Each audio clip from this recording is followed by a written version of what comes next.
Hello student, हम पढ़ रहे हैं लेखक गुरुदयाल सिंह जी द्वारा लिखित पाठ सपनों के से देव। और आज हम देखेंगे इस पाठ का भाग दूसरा।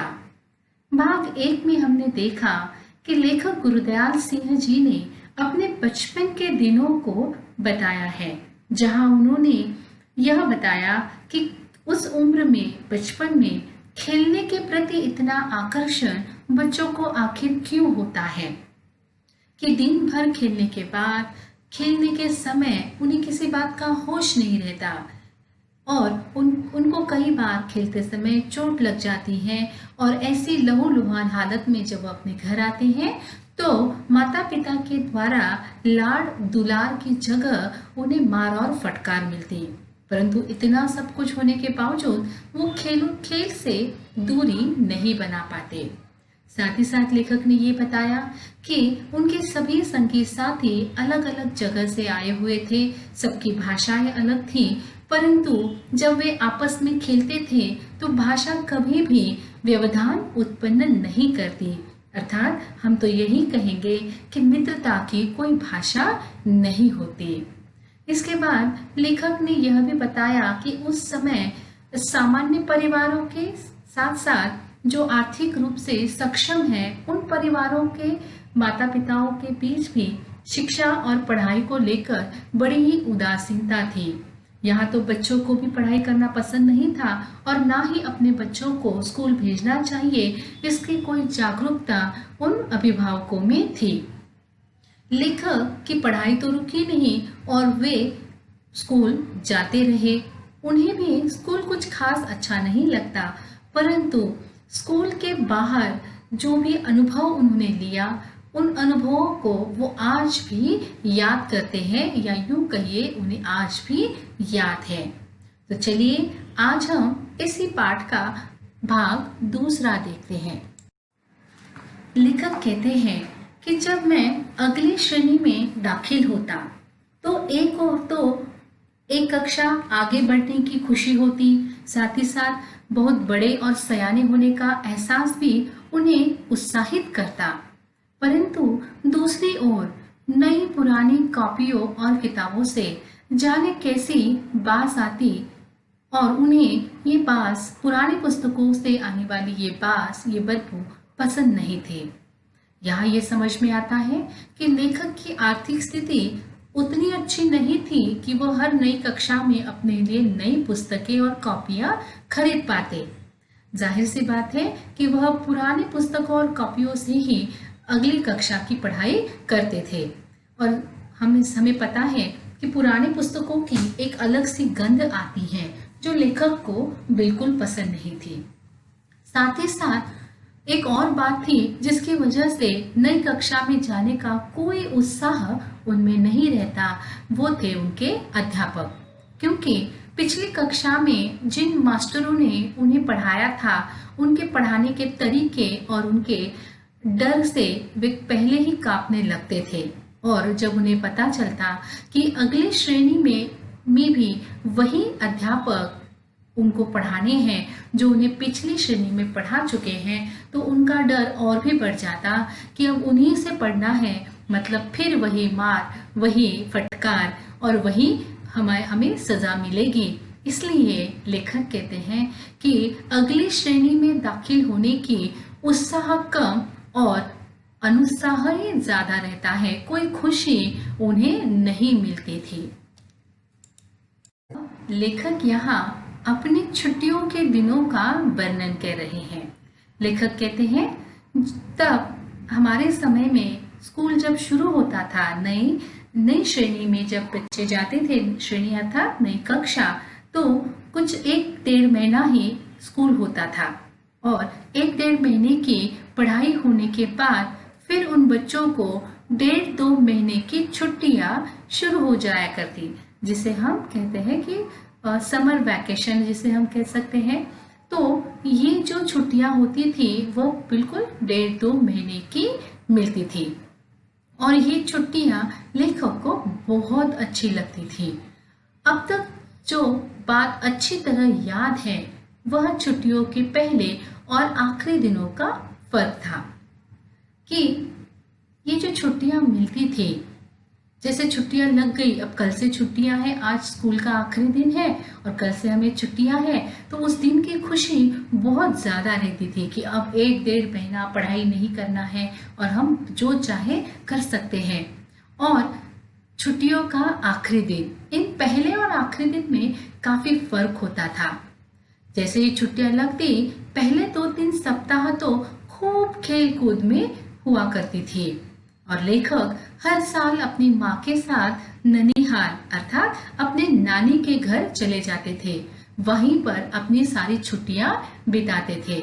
वहां नानी खूब दूध दही मक्खन खिलाती थी और लेखक को बहुत ज्यादा प्यार करती थी। नानी का गांव तो छोटा सा पिछड़ा सा गांव था। ज्यादा बड़ा वो गांव नहीं था, परंतु गांव में एक तालाब था जो हमारे मंडी के तालाब जितना ही बड़ा था। अर्थात लेखक जहाँ रहते थे वहां पर भी एक तालाब था और वैसा ही तालाब नानी के गांव में भी था। और लेखक को तालाब में नहाना, तालाब के पानी में ज़्यादा देर रुकना, ये सारी चीज़ें बहुत अच्छी लगती थी। इसलिए लेखक अपना ज़्यादा से ज़्यादा समय उस तालाब के किनारे में ही बिताते थे। दोपहर तक तो उस तालाब में नहाते, फिर घर आकर नानी से जो चीमे अर्थात जो मन में आता मांगकर खाने लगते।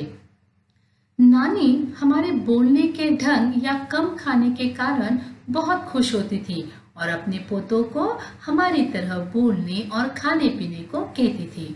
अब जाहिर सी बात है कि साल में एक आध बार आप नानी के घर जाते हैं तो नानी को अपने बेटियों के बच्चों से लाड़ प्यार दुलार करने का उतना ही मौका मिलता है, तो वह उन पर अपना सारा प्यार लुटाती हैं। और लेखक जरा बड़े शहर से रहते थे तो वहां पर उनकी भाषा भी थोड़ी अच्छी थी और खाने पीने का ढंग भी अलग था, तो अक्सर नानी अपने पोते पोतियों को लेखक के समान रहने बोलने और खाने पीने को कहती थी। लेखक हर साल अपने नानी के घर ही अपनी छुट्टियां बिताया करते, परंतु जिस साल अपने ननिहाल नहीं जा पाते उस साल भी अपने घर से थोड़ा बाहर तालाब पर ही चले जाते थे, क्योंकि तालाब के आसपास रहना, वहां पर खेलना उन्हें बहुत अच्छा लगता था। तो जब नानी के घर नहीं जाते तो अपने ही गांव के तालाब पर वह समय बिताते।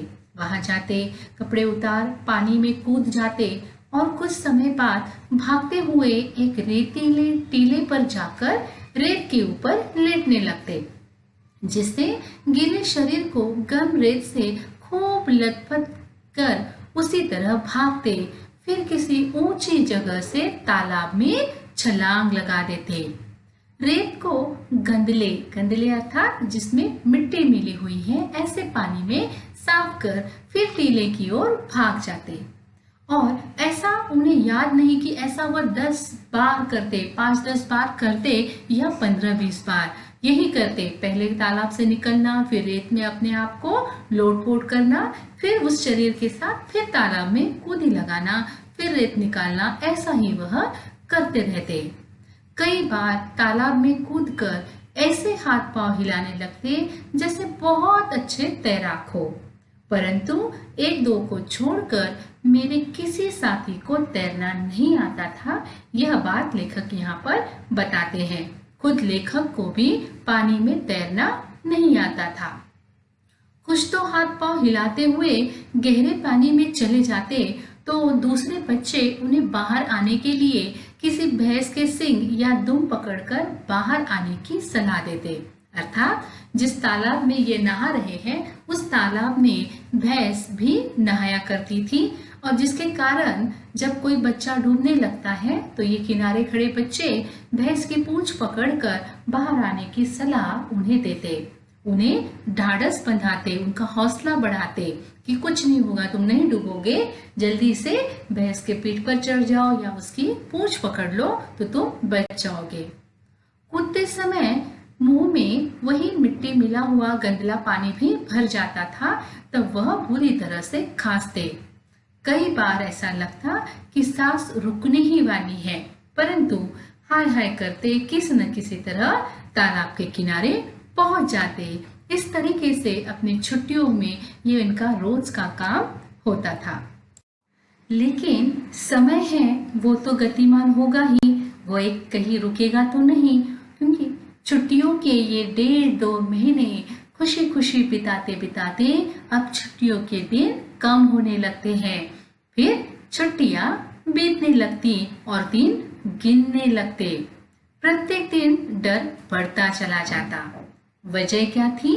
क्योंकि स्कूल की छुट्टियां शुरू होने से पूर्व मास्टर जी ने उन्हें छुट्टियों में करने के लिए गृह कार्य दिया होता था, जिसे उन्हें छुट्टियों में पूरा करना होता था।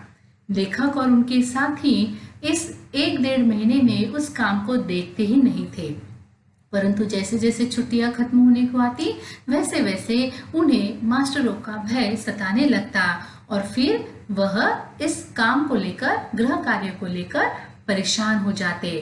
प्रत्येक दिन डर बढ़ता चला जाता।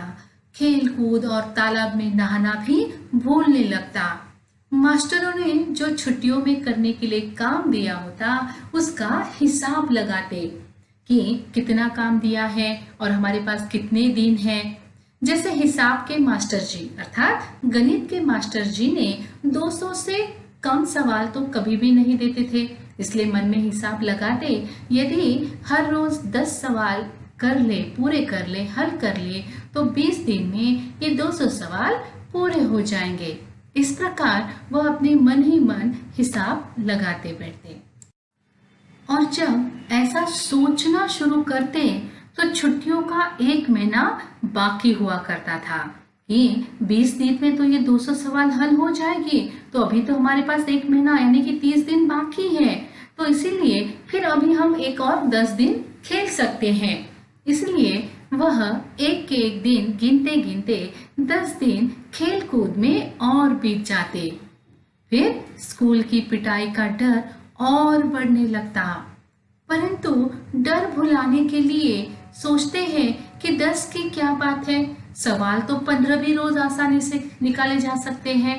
जब ऐसा हिसाब लगाने लगते तो छुट्टियां कम होते होते जैसे भागने लगती, क्योंकि काम बहुत ज्यादा और दिन बहुत कम रहने लगते। जितना वह अपने काम से भागते उतना ही उनमें मास्टर जी के डांट फटकार का डर बढ़ने लगता। ऐसा मालूम होता जैसे सूरज भागकर दोपहरी में छिप जाता हो। जैसे जैसे दिन छोटे होने लगते स्कूल का भय बढ़ने लगता। और लेखक कहते हैं कि हमारे कितने ही सहपाठी ऐसे भी होते थे जो छुट्टियों का काम करने के बजाय मास्टरों की पिटाई अधिक सस्ता सौदा समझते। उनको लगता कि कौन छुट्टियों में ये 200 सवाल हल करे, देखा जाएगा जब स्कूल शुरू हो जाएगी तब मास्टर जी क्या करेंगे, एक दिन हमारी पिटाई कर लेंगे, तो क्या है, एक दिन मार खा लेंगे, लेकिन उसके लिए हम अपनी अच्छी खासी छुट्टियां क्यों बर्बाद करें। और इसे ही वो क्या कहते, सस्ता सौदा समझते कि एक सस्ता व्यवहार है, एक दिन मार खा लो बस हो गया। हमें जो पिटाई से बहुत डरा करते थे, लेखक की जैसे और भी ऐसे कुछ दोस्त ऐसे कहते, तो लेखक जैसे कुछ दोस्त ऐसे थे, लड़के ऐसे थे जिन्हें पिटाई से बहुत डर लगता था। उन्हें उन बहादुरों की भांति वे सोचने लगते कि ये देखो ये कैसे सोच रहे हैं कि थोड़ी सी पिटाई अगर हम सह लेंगे तो क्या होता है, क्यों ना हम उनकी तरह बहादुर बने, उनकी तरह बहादुरी सोचे। ऐसे समय में लेखक को अपना एक मित्र हमेशा याद आता है जो इन सारे टोलियों का, कौन सी, इस बहादुर बच्चों के टोली का नेता था जिसका नाम था ओमा। ओमा ये कहता था कि ये सारे काम करने के बजाय हम मास्टरों की पिटाई सह लेंगे, यही क्या है, सबसे अधिक सस्ता सौदा है। कौन था ये ओमा, कैसा था वो, इसके बारे में लेखक यहाँ पर बता रहे हैं। लेखक कहते, हम सभी उसके बारे में ही सोचते, हमारे में या हम सब में उस जैसा कोई भी नहीं था। कभी भी उस जैसा दूसरा लड़का हम नहीं ढूंढ पाते थे। उसकी बातें, गालियां, मार पिटाई का ढंग बिल्कुल अलग ही था। उसकी शक्ल सूरत भी सबसे अलग थी। हांडी जितना बड़ा सिर, हांडी यानी बहुत बड़ा बर्तन, वैसे उसका एक क्या था, बड़ा सिर था। उसके ठिगने 4 बलिष्ठ के शरीर पर, यानी कि वह ठिगना था, बहुत ज्यादा लंबा नहीं था और हट्टा कट्टा तगड़ा था। और ऐसे शरीर पर ऐसा लगता जैसे बिल्ली के बच्चे के माथे पर किसी ने तरबूज रखा हो। इतने बड़े सिर में नारियल की सी आंखों वाला बंदरिया के बच्चे जैसा चेहरा और भी अजीब लगता। लड़ाई में वह हाथ पांव नहीं, सीधे सिर से पेट में वार करता, सीधे पेट या छाती पर मार देता। जब सांड की भांति फुंकारता सिर झुकाकर किसी लड़के के पेट या छाती में मार देता, तो उससे दुगने तिगने शरीर वाले लड़के भी पीड़ा से चिल्लाने लगते। अर्थात ओमा से ज्यादा बड़े और हट्टे कट्टे लड़के भी उसकी मार से चिल्लाने लगते। हमें डर लगता कि किसी की छाती की पसली ही ना तोड़ डाले। उसके सिर की टक्कर का नाम इन सभी बच्चों ने रेल का बम्बा रखा हुआ था, अर्थात रेल की टक्कर। इंजन की भांति ही वह, रेल के इंजन की भांति ही वह बड़ा ही भयंकर होता था। तो यहाँ उन्होंने ओमा के बारे में बताया है, जो शक्ल सूरत से बिल्कुल अजीब था, शरीर से तगड़ा था और वह हमेशा मार पिटाई में अपने हाथ पैर की जगह अपने सर का इस्तेमाल करता, क्योंकि मानो उसके सर में ही सारी ताकत छुपी हो। तो सारे बच्चे ओमा की तरह बहादुर बनने की कोशिश करते। अब लेखक यहाँ अपने स्कूल के बारे में बता रहे हैं। लेखक कहते हैं, हमारा स्कूल बहुत छोटा था, केवल छोटे छोटे 9 कमरे थे जो अंग्रेजी के अक्षर एच की भांति बने थे। दाईं ओर पहला कमरा हेडमास्टर श्री मदन मोहन शर्मा जी का था, जिसके दरवाजे के आगे हमेशा एक चिक अर्थात एक छोटा दरवाजा लटका रहता। स्कूल की प्रेयर अर्थात प्रार्थना के समय वह अपने कक्ष से बाहर आते और सीधी कतारों में कद के अनुसार अर्थात हाइट के अनुसार खड़े लड़कों को देख उनका गोरा चेहरा खिल उठता कि मेरे स्कूल के विद्यार्थी कितने अनुशासन प्रिय हैं। ये देखकर उनका चेहरा खिल उठता। सारे अध्यापक लड़कों की तरह ही कतार अर्थात एक लाइन में हाथ बांधकर उनके पीछे अर्थात लड़कों के पीछे खड़े होते। केवल मास्टर प्रीतम चंद, जिसे पीटी सर कहा जाता था, लड़कों की कतारों के पीछे खड़े रहे यह देखते थे कि कौन सा लड़का कतार में ठीक नहीं खड़ा है। पीटी सर ये पीटी के टीचर थे और बहुत ही ज्यादा सख्त अनुशासन प्रिय थे। उन्हें लड़कों के द्वारा की गई किसी भी प्रकार की लापरवाही या अनुशासनहीनता उन्हें पसंद नहीं थी, इसलिए एक कठोर अध्यापक के रूप में वो अपने स्कूल में बहुत ज्यादा प्रसिद्ध थे। स्कूल के सभी बच्चे मास्टर प्रीतम चंद की धुड़की तथा उनके ठुड्डों के भय से अर्थात मार के भय से सभी कतार के पहले और आखिरी लड़के का ध्यान रखते, सीधी कतार में बने रहने का प्रयत्न करते। सीधी कतार के साथ साथ यह भी ध्यान रखते कि आगे पीछे खड़े लड़कों के बीच की दूरी भी एक सी हो, क्योंकि जरा सी चूक उन्हें वहां सजा दिलाने के लिए काफी थी।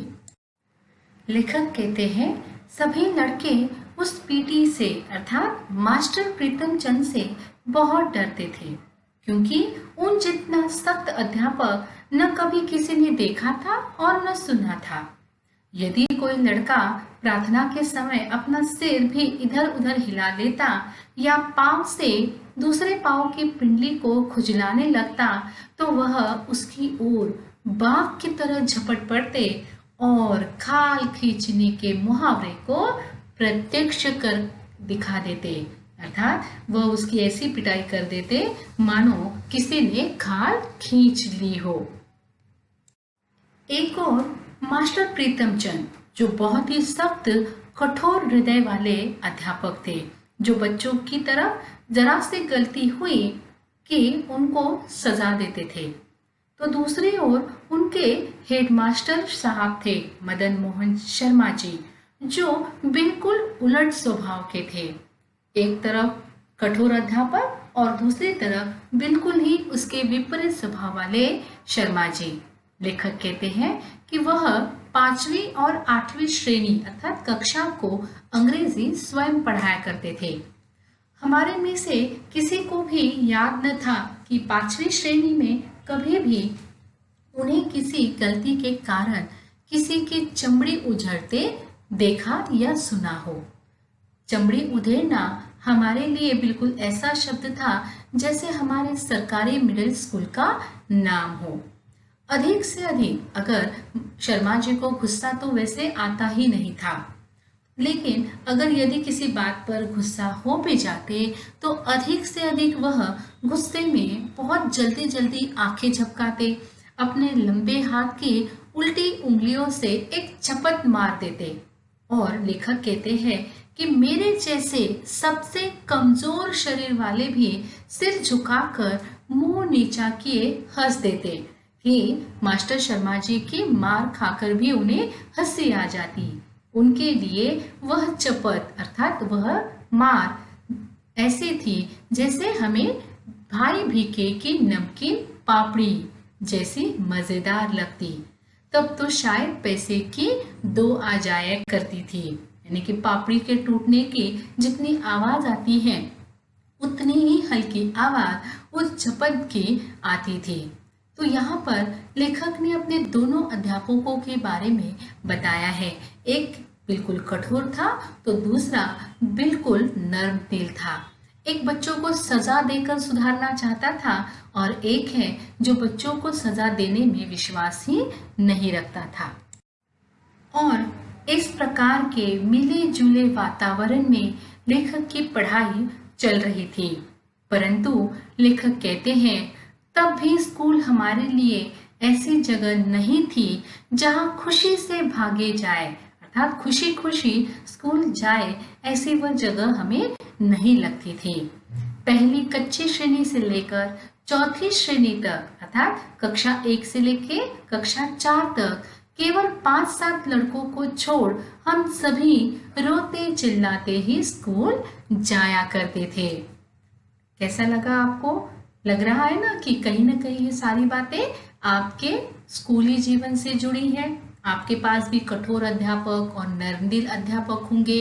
किसी से आपको बहुत अच्छा लगाव रहता है और किसी से बिल्कुल बहुत ज़्यादा डर। तो ये स्कूली जीवन की खट्टी मीठी यादें यहाँ लेखक बता रहे हैं। चलिए आज के भाग पर आधारित प्रश्न चर्चा। प्रश्न पहला, लेखक अपने छात्र जीवन में छुट्टियों में मिले गृह कार्यों को पूरा करने के लिए क्या क्या योजनाएं बनाता, उसे पाठ के आधार पर लिखिए। प्रश्न 2, ओमा कौन था? उसका बाह्य व्यक्तित्व अर्थात उसका रूप रंग कैसा था और गृह कार्य को लेकर उसके क्या विचार थे और क्या आप उसके विचारों से सहमत हैं, यह आपको लिखना है। प्रश्न 3, लेखक अपनी छुट्टियां कैसे बिताता था और आप अपनी छुट्टियों को कैसे मनाते हैं, लिखिए। प्रश्न 4, श्री मदन मोहन शर्मा कौन थे? उनके बारे में लेखक ने क्या क्या बातें यहाँ पर बताई हैं। आशा करती हूँ कि इन सभी प्रश्नों को आप अच्छी तरीके से हल कर पाएंगे। पाठ का अगला हिस्सा अगले भाग में देखते हैं। तब तक के लिए धन्यवाद।